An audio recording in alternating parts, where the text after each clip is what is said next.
This meeting is being recorded. Bem-vindos ao VR Day, o primeiro encontro de realidade virtual da Paraíba, com apoio da Prefeitura Municipal de João Pessoa, Lei Aldir Blanc e Governo Federal. Hoje estamos aqui nessa palestra do momento com Evelyn Holmes. Ela é artista visual e animadora e começou na área ainda por hobby, mas logo após foi bolsista no projeto Velibras como animadora 3D pelo LAVID, Laboratório de Aplicações de Vídeo Digital da UFPB, onde trabalhou até 2018. Por lá, passou por projetos de animação 3D, jogos, animação 2D e ilustração. Após se formar em design gráfico pelo IFPB, começou um curso de modelagem 3D mais aprofundado do Conceptual Render com Abraão II. Desde então, vem estudando e trabalhando com 3D e atualmente ela integra a Árvore Imersiva Experience e vamos entrar na palestra muito bacana e interessante, Imergindo no Mundo 3D, Arte para a Realidade Virtual. Evelyn, é um prazer enorme ter você aqui no VR Day, paraibana, né? Com muito orgulho, com muito orgulho de você ter aceitado o convite. Espero contar com você em próximas oportunidades do VR Day e vamos conhecer um pouquinho da sua história e do seu trabalho. Legal, Priscila. Eu que agradeço, né, essa oportunidade de estar passando um pouco do meu conhecimento e da minha história, né, para as pessoas tanto conhecerem mais essa área, quanto, sei lá, se inspirarem, né, e seguirem realmente o que elas querem, que elas conseguem. Bacana, é muito importante, né? Sim, bem importante. Vou compartilhar aqui.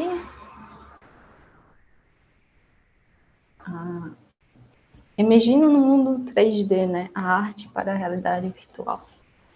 Vamos lá, que é um pouquinho do que você falou, né? Ainda estou na Árvore desde 2019. Conheci o VR por lá, né? Então, foi algo bem interessante, assim. Sou formada em designer gráfico pelo IFPB. IFPB aprendi muita coisa legal lá de composição, cores. E tudo agrega, né? Aí são alguns títulos que eu participei como artista 3D e animador, né? O Alinha, ele tem alguns prêmios aí na bagagem, né? Bem legal. O Yu, que foi lançado agora há pouco, tá aí, é um bullet hell em VR bem único, eu diria. E o Pixel Rippers, que é uma franquia incrível, né? Que é de uma diretora criativa do Maranhão, então nordestina como nós. Muito bom.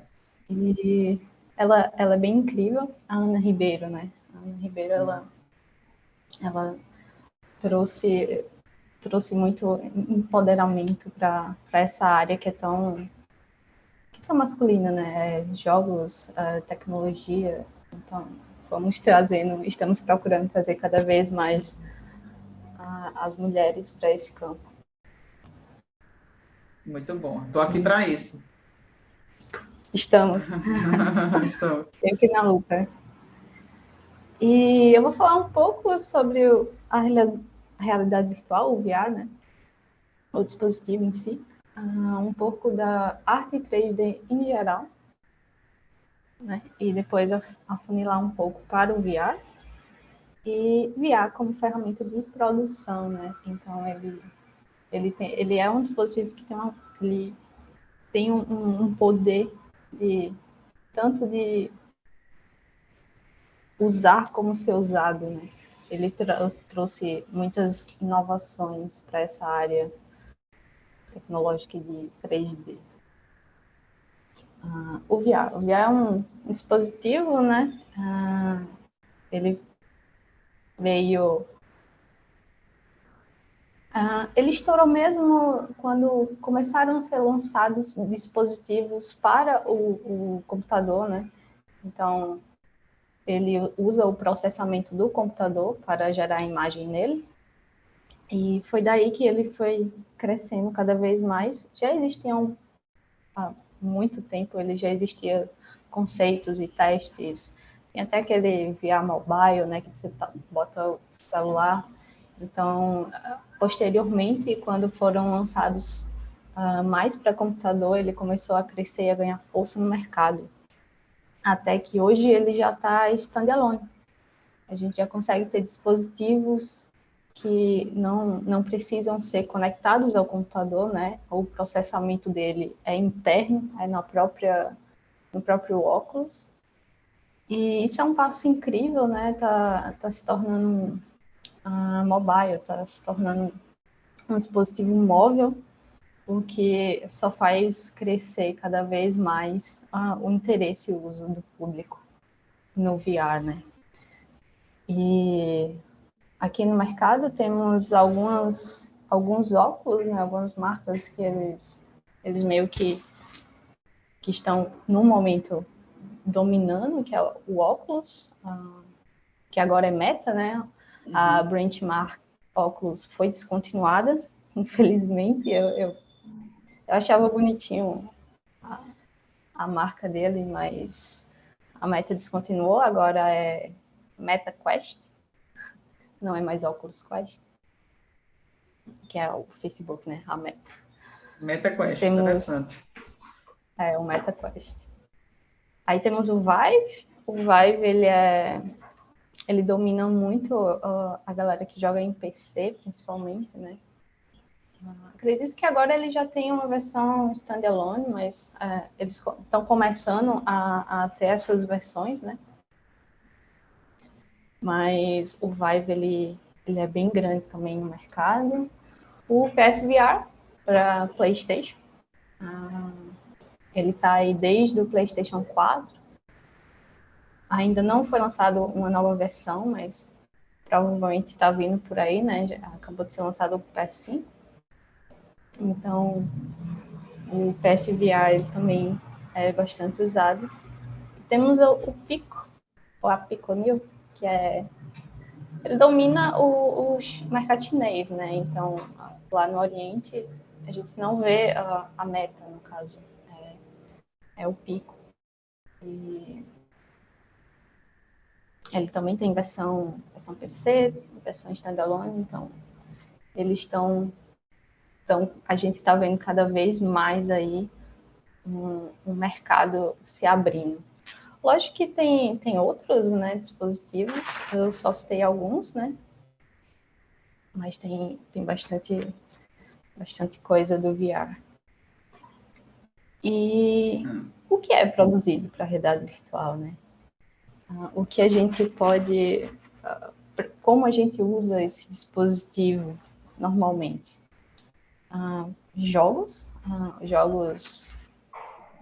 em realidade virtual, né? Onde você está inserido dentro de um contexto de um jogo, onde você faz parte daquele espaço, né? Você interage com objetos, você interage com o ambiente, né? Geralmente em primeira pessoa, mas nem sempre.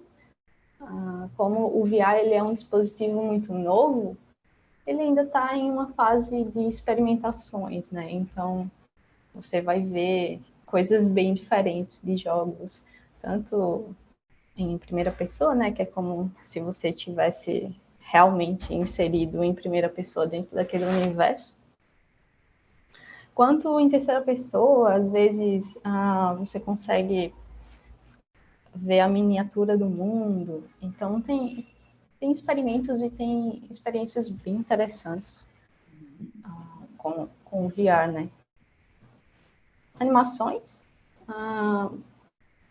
É meio que uma animação, algo acontecendo ao seu redor, né?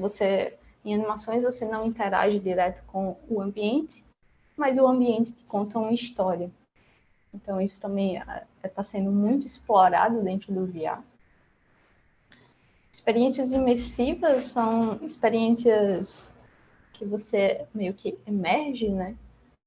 Você pode ter alguma interação ou nenhuma, mas você está inserido dentro do contexto daquela narrativa.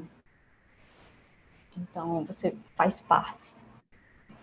E espaços interativos, que acho que é uma coisa que está crescendo muito ultimamente, são espaços abertos para você interagir com outras pessoas, né? Então, eles são online.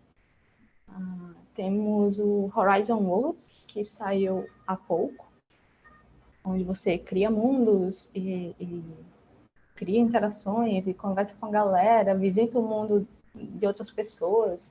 Tem o Outspace, nessa pegada também, você tem um avatarzinho, né? Você, inclusive, pode importar modelos dentro do Outspace, né? Que é para se caracterizar, e aí você troca de roupa, você tem cabelo, você cria seu avatar mesmo nesses espaços, né? E a galera usa para ter reunião, para, sei lá, ter um papo, ou então se divertir, né? Jogar alguma coisa.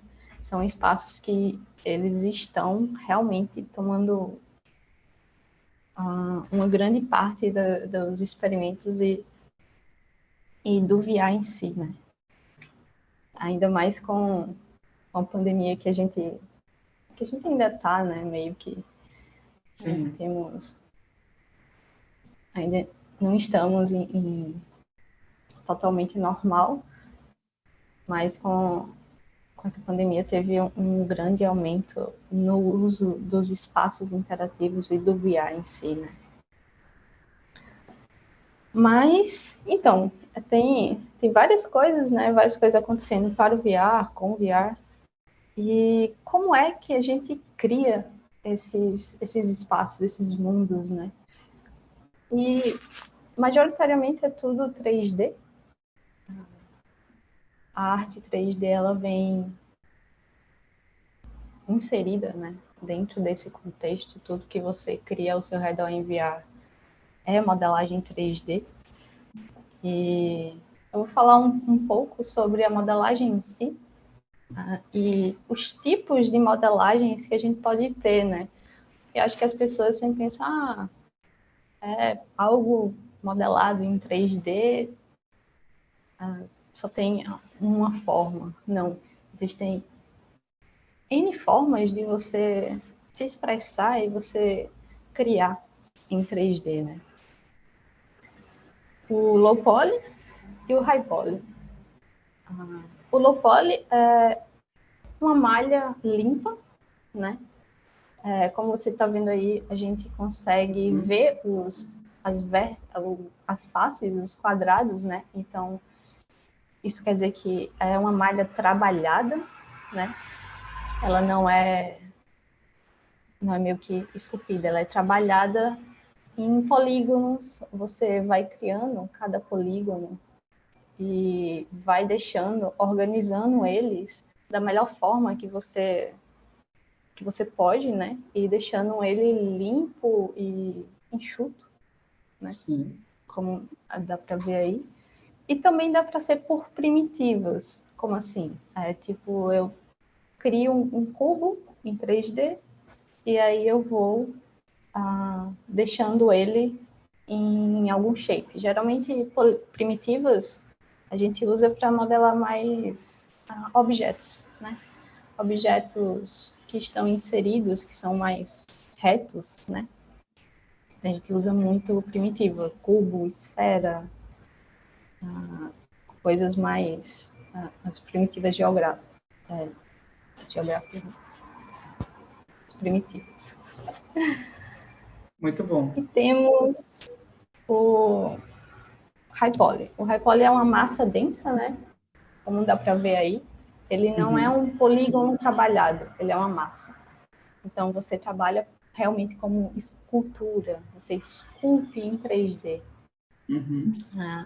É muito usado para personagem, principalmente, e objetos orgânicos, que você no ambiente virtual, você tem as ferramentas que você tanto adiciona massa, tira massa, alisa. Então, basicamente, é bem parecido com escultura normal, né, que você faz na mão, mas em um ambiente virtual, né. Também tem é usado também muito para simulação, sei lá, simular um tecido, né? Simular uma almofada, que são coisas mais orgânicas que a gente tem, simular uma cortina. Então, a malha precisa ser densa para a simulação conseguir ser crível. Então, é muito usado em arquitetura, em coisas mais fotorrealistas, né? Uhum. E tem uns muito interessantes que é de fotografia. Você faz foto de um objeto em 360, né? Várias fotos, compila isso e isso vira um 3D, idêntico ao teu objeto. Isso é bem interessante também, mas ele tem também uma malha bem densa, né? E por que eu separei nessas duas, né? Geralmente porque jogos e animações a gente faz em uma malha mais limpa, né? Uhum. E impressão ou render, a gente não precisa ter tanto esse trabalho de limpeza de malha, porque jogos, por ser algo em real time, imediato, né? Você está lá interagindo e as coisas estão acontecendo. Precisa de um processamento melhor. Então, por isso que a malha ela precisa ser trabalhada melhor. Assim como na animação. Na animação, ela pode não ser em real time, mas esse trabalho na malha, ele reflete tanto na forma em que a malha vai distorcer, quando, por exemplo, você dobra o braço, né? Isso influencia bastante, como na forma que vai ser renderizado. Então, fica uma renderização mais limpa, né? Você consegue controlar melhor a luz no teu 3D. Então, esse sistema a gente chama de topologia, né? Uma malha mais limpa, você faz uma retopologia da malha e você consegue atingir uns resultados melhores, né? Mais limpos.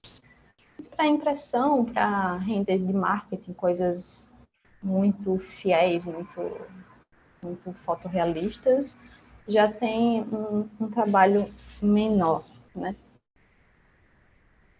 E Muito aqui bom. são alguns dos programas que a gente usa, né?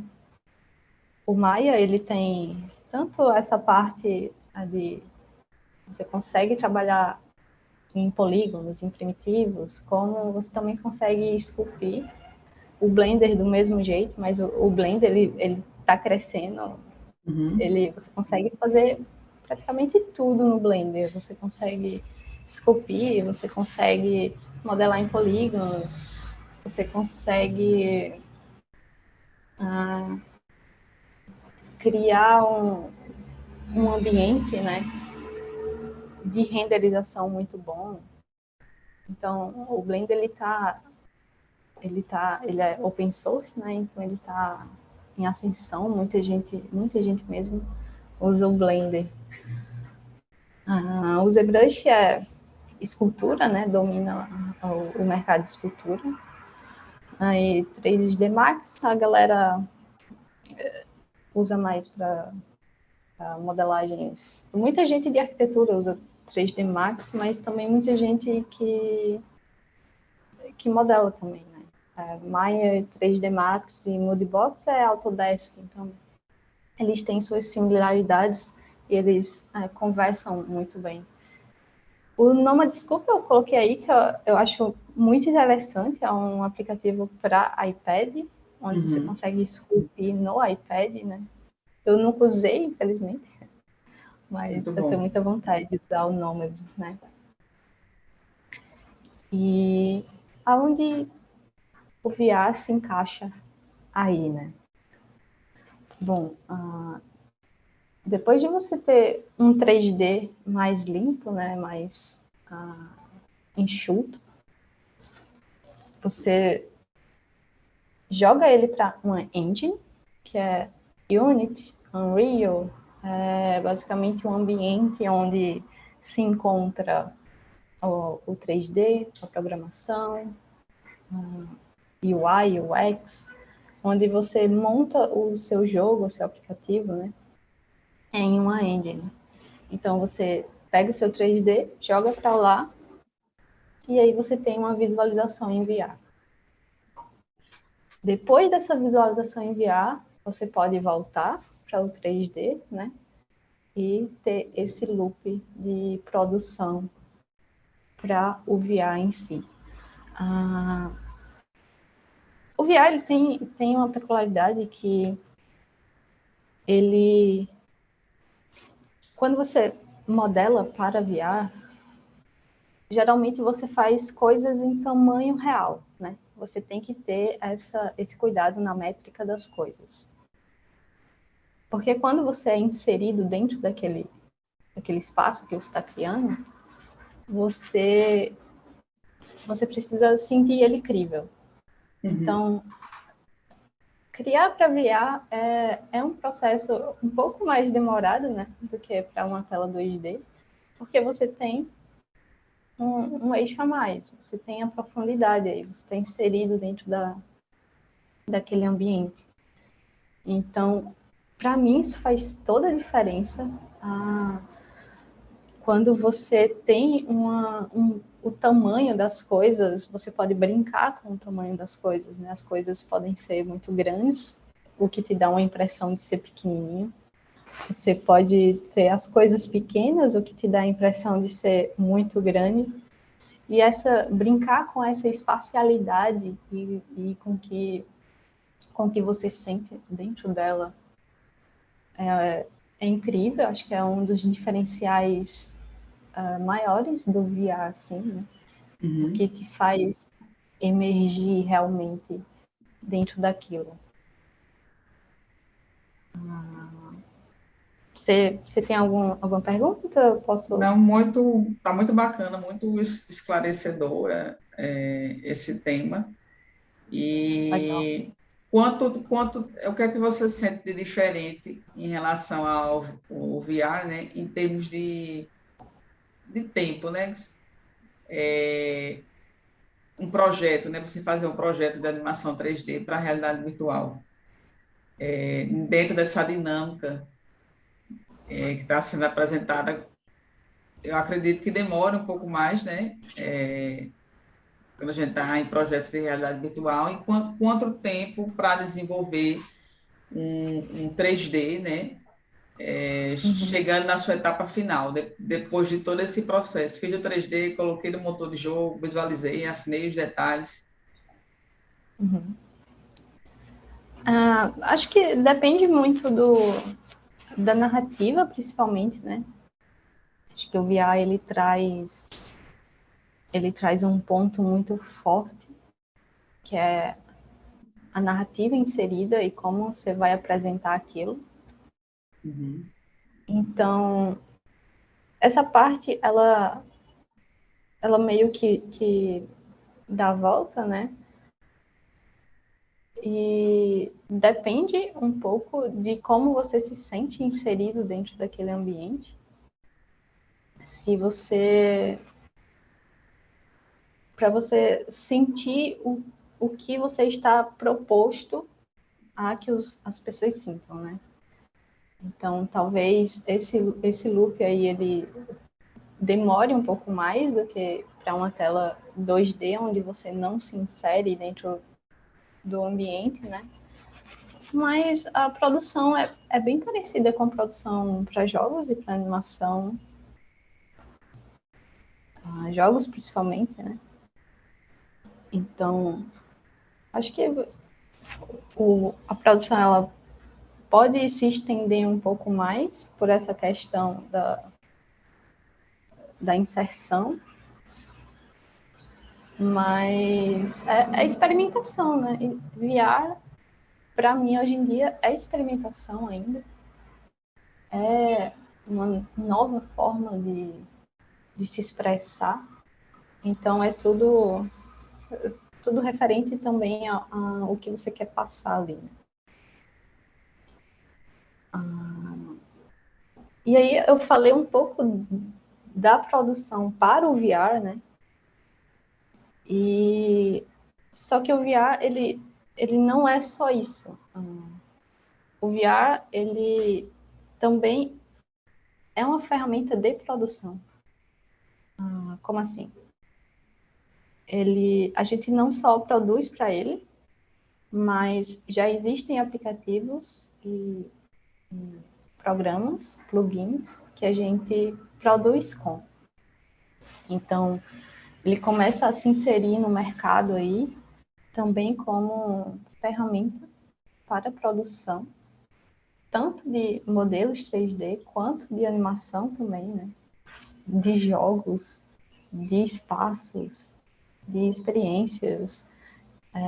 Ele tem um campo de produção e de experimentação gigante que ainda está crescendo, né? Ainda não chegamos no seu pico, ainda iremos chegar. Uhum. E aí eu coloquei alguns exemplos de ferramentas e de aplicativos, né, que você consegue modelar dentro do VR. Esse aí é pro Maya.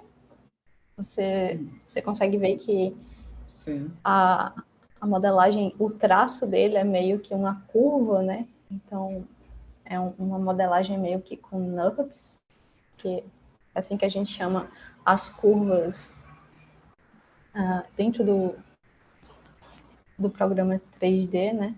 Uhum. Aí tem o Qui, dá para perceber que ele é mais como uma ilustração, talvez, uma forma Sim. mais livre de criação, né? É bem interessante quando você tá imerso e você começa a desenhar e você vê o seu brush, né? O seu pincel realmente pintando em um espaço aberto.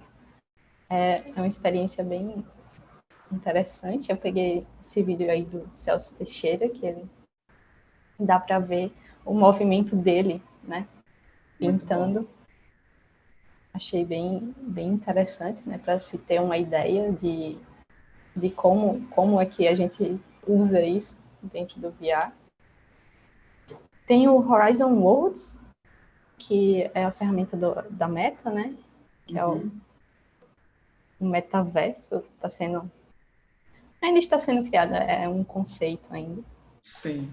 Mas aí a gente modela em primitivas. Como você pode ver o cubinho, né? É uma primitiva e você vai montando e vai criando em 3D apenas com primitivas dentro do Horizon. E você também consegue fazer interações lá dentro, né? Você consegue criar mundos, criar interações, até fazer alguma programação, código mesmo. Então, ele vem com essa proposta mesmo de criar espaços onde você pode ter reunião, onde você pode jogar, onde você pode conhecer a galera. Então, ele está vindo com essa proposta mais Social também, né? bem social e também parece um pouco uma engine, um motor de produção, né? Porque você consegue fazer jogos lá dentro. Temos o Oculus Medium, que é Sculpt, né? Esse aí ele já trabalha de uma forma...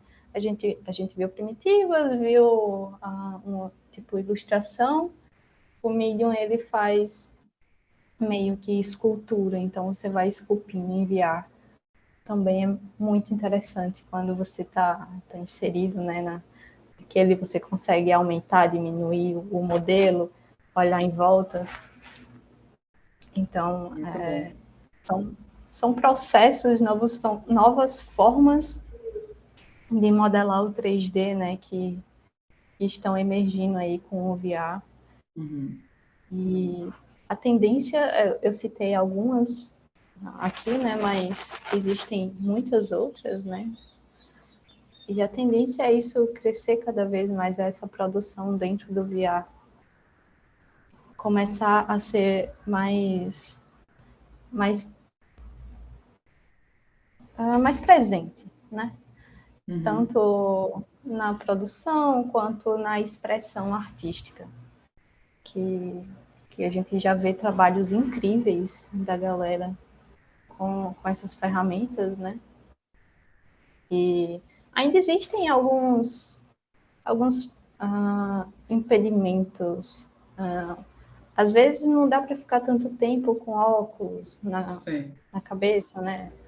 Ainda existem muitas melhorias, ainda tem um caminho muito grande para o VR crescer aí, mas eu acho que ele tá nesse caminho de crescimento, uma moto, de crescimento, né? Muito grande. E é isso. É a tendência que cresça, né? Cada vez mais. Com certeza. Muito bom, Eveline, deu para a gente ter uma noção, uma ideia, né? Dessa imersão no mundo em 3D. E para finalizar, falando um pouco mais desse crescimento, como é que você enxerga a realidade virtual? Eu sempre faço essa pergunta, eu gosto de trabalhar com marcos temporais daqui a uns 8, 10 anos, se você acha que essa arte em 3D ela vai ter alguma mudança dentro dos mundos de realidade virtual, como você vê a chegada do metaverso nisso tudo, como você poderia dizer o futuro do VR e a sua relação com o 3D daqui a uns 10 anos, mais ou menos?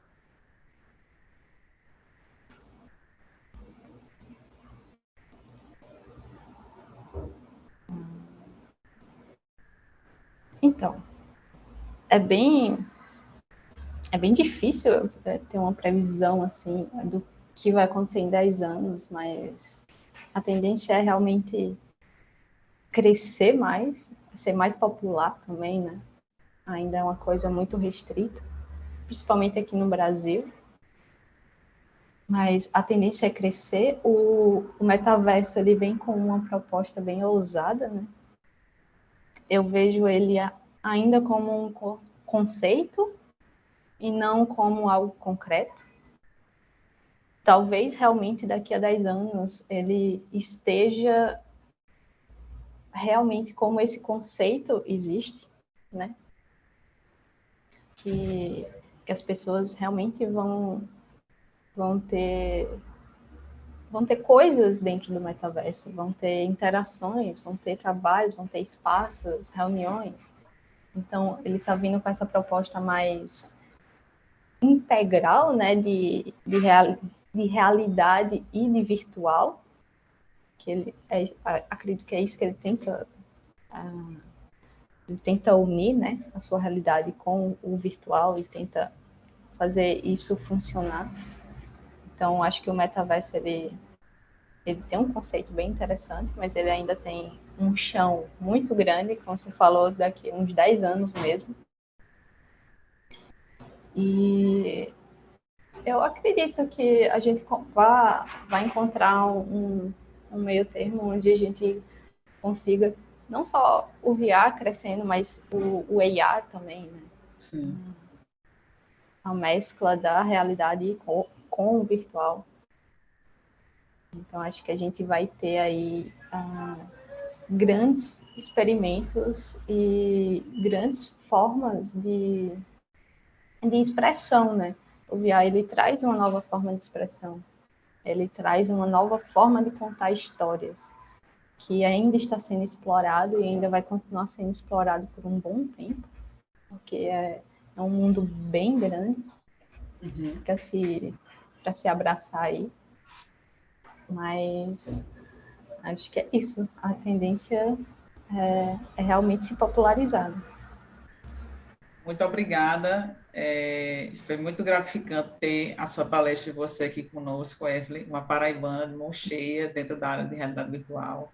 É um prazer enorme e o VRD espera contar com você na sua segunda edição e em próximas oportunidades. com certeza estarei aí.